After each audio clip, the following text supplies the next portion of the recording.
Bismillahirrahmanirrahim. Assalamualaikum warahmatullahi wabarakatuh. Kembali lagi dengan program pendidikan guru penggerak bersama saya Yohanisu Baharudin, CGP Angkatan 2 Kota Makassar dari SMAS Barang Lompo. Pada kegiatan kali ini kita sudah sampai di penghujung kegiatan modul 3.2 yang membahas tentang koneksi antar materi.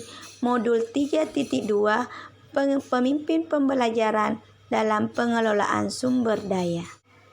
Pemimpin pembelajaran dalam pengelolaan sumber daya. Mengelola sumber daya adalah hal yang sangat penting dilakukan dalam suatu komunitas.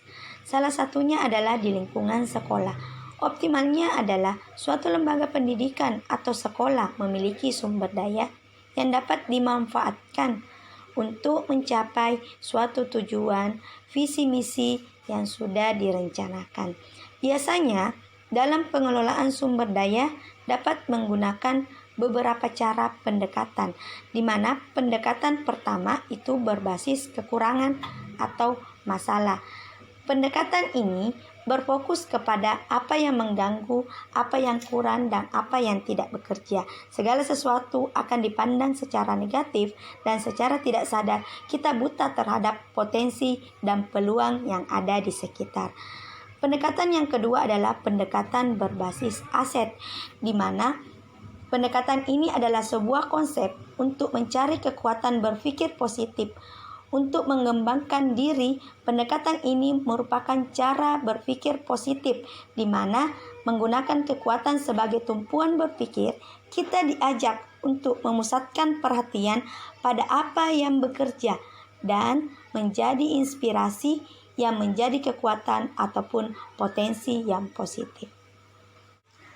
Oleh karena itu, seorang pemimpin dalam pengelolaan aset atau sumber daya seharusnya berpikir kepada kekuatan atau potensi yang ada pada sekolah itu sendiri. Karena pemimpin pembelajaran dalam pengelolaan sumber daya adalah kemampuan manajerial yang dimiliki seseorang dalam hal mengelola sumber daya atau aset dalam komunitas atau organisasi yang dipimpinnya dengan menggunakan pendekatan yang menekankan dan mendorong komunitas untuk dapat memperdayakan aset-aset tersebut agar menjadi lebih berdaya guna. Selain itu, kemampuan manajerial ini juga dilakukan dengan menekankan kepada kemandirian dari suatu komunitas untuk dapat menyelesaikan tantangan yang dihadapinya dengan bermodalkan kekuatan dan potensi yang ada di dalam diri mereka sendiri. Dengan demikian, hasil yang diharapkan akan lebih berkelanjutan. Dalam melakukan identifikasi terhadap aset yang dimiliki oleh sekolah, terdapat 7 aset utama yang sekolah itu miliki. Pertama, aset atau modal manusia. Kedua, aset atau modal sosial. Ketiga, aset atau modal fisik. Keempat, aset atau modal lingkungan. Kelima, aset atau modal finansial. Selanjutnya, aset atau modal politik. Dan yang terakhir, aset atau modal agama atau budaya. Setelah melakukan ketujuh identifikasi aset tersebut, maka seorang pemimpin, baik ketika menjadi guru maupun menjadi pemangku kepentingan di sekolah, itu mampu menerapkannya, baik di kelas, di sekolah, maupun di masyarakat. Implementasi pengelolaan sumber daya di kelas, sekolah, dan masyarakat sekitar sekolah.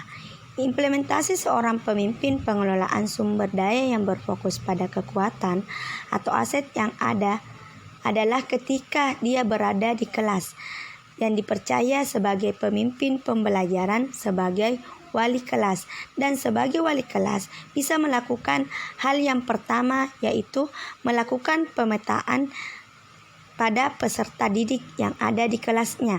Dan ketika sudah melakukan pemetaan tersebut, maka bisa dilihat potensi-potensi yang dimiliki oleh siswa Contoh, ketika siswa memiliki keterampilan dalam mengelola atau memimpin kelas, maka berikanlah kepercayaan dia untuk menjadi ketua kelas.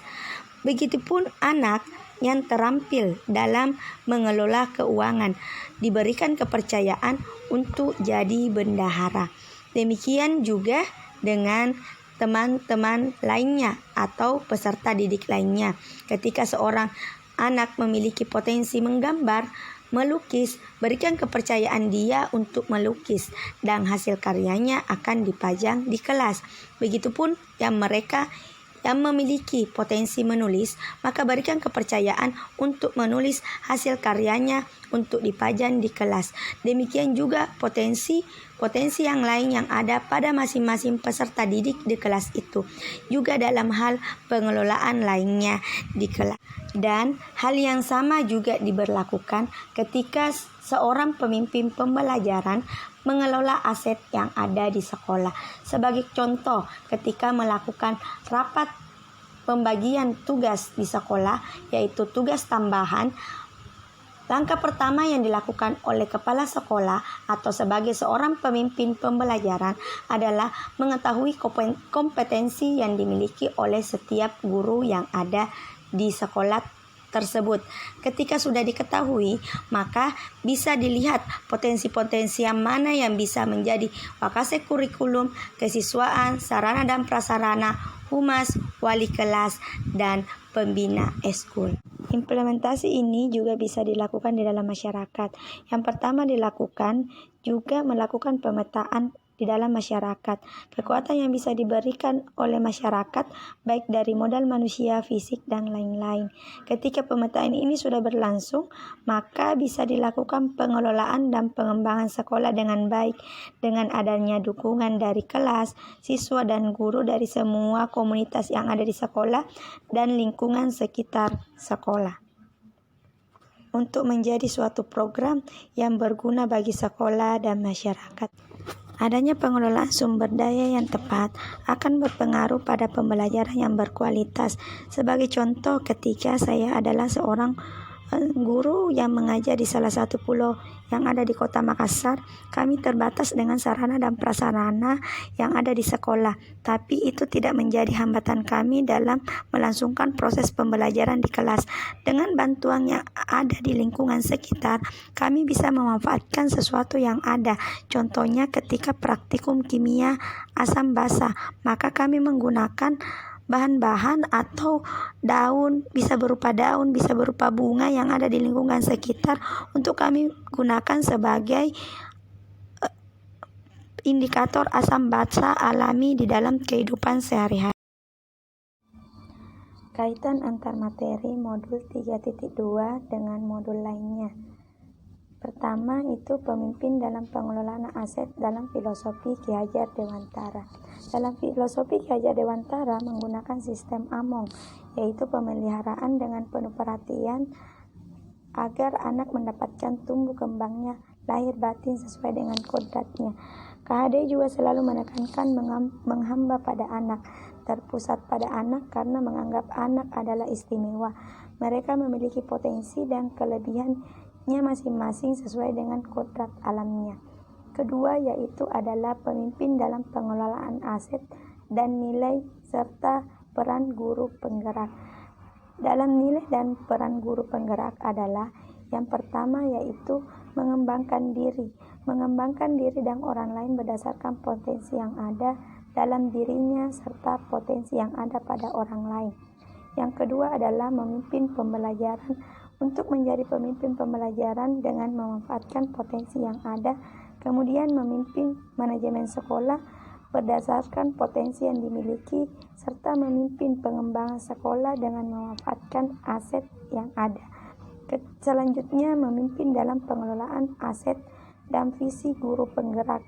Pemimpin dalam pengelolaan aset mengutamakan visi sekolah yaitu berpihak pada anak, serta pengelolaan dan pengembangan sekolah bisa menggunakan model Bagja. Yang keempat, pemimpin dalam pengelolaan aset dan budaya positif, di mana budaya positif merupakan hal yang menunjang dalam pengelolaan aset berdasarkan kekuatan. Yang selanjutnya, pemimpin dalam pengelolaan dan pembelajaran berdiferensiasi dan kompetensi sosial emosional.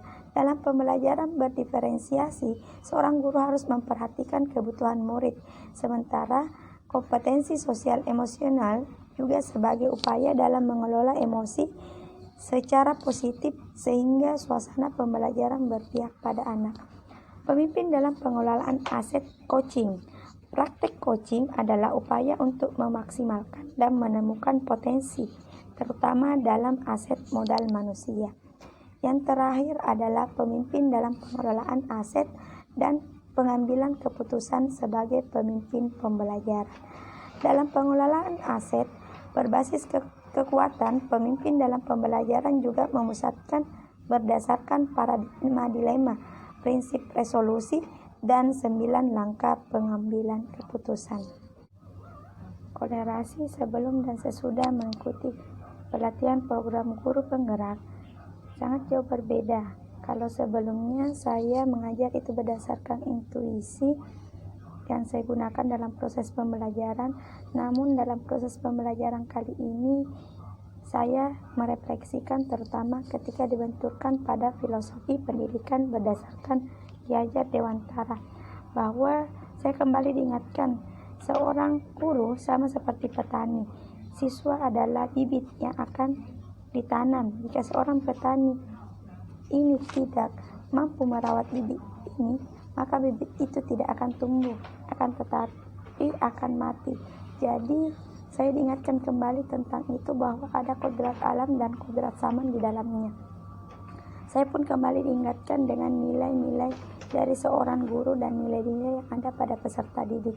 Selanjutnya, ketika masuk di materi tentang budaya positif, kalau selama ini ketika dalam proses pembelajaran di kelas itu membuat kesepakatan kelas atau segala konsekuensi yang dilakukan oleh murid itu didominasi oleh guru, sekarang seorang guru harus melibatkan peserta didik dalam proses pembuatan keputusan atau kesepakatan kelas. Dan sangat berbeda sekali ketika penerapan pembelajaran berdiferensiasi dan kompetensi sosial emosional. Secara dalam penerapannya sendiri, guru lebih emosional karena lebih terkontrol. Kemudian bisa memenuhi masing-masing potensi yang ada pada peserta didik. Kemudian guru juga jauh lebih manusiawi. Tidak ada emosi dalam pembelajaran itu. Apapun yang dikerjakan oleh anak atau peserta didik diterima dengan baik sebagai bahan refleksi bagi guru, untuk kemudian sebagai bahan untuk meningkatkan mutu pendidikan di kelas yang diampu. Kemudian pada proses pengambilan keputusan, banyak pertimbangan yang didapatkan setelah proses pelatihan ini luar biasa, dan juga dalam melakukan proses coaching. Kalau selama ini guru lebih menjadi seorang mentoring atau konseling, tetapi di sini diajarkan bagaimana seorang guru seharusnya mampu menjadi seorang coach bagi peserta didiknya maupun rekan sejawat yang ada di sekolah, terutama untuk mengetahui potensi yang dimiliki oleh masing-masing peserta didik atau rekan sejawatnya. Jadi secara pribadi saya merasa sangat bermanfaat dan mengalami banyak perubahan maupun dalam diri saya pribadi dalam keseharian, tentunya dalam hal berkolaborasi. Kalau selama ini saya lebih banyak bermain sendiri, dalam istilah saya kalau di sini kolaborasi itu adalah hal yang utama. Maju sendiri itu baik, namun maju bersama itu jauh lebih baik, dan itu yang saya rasakan sekarang.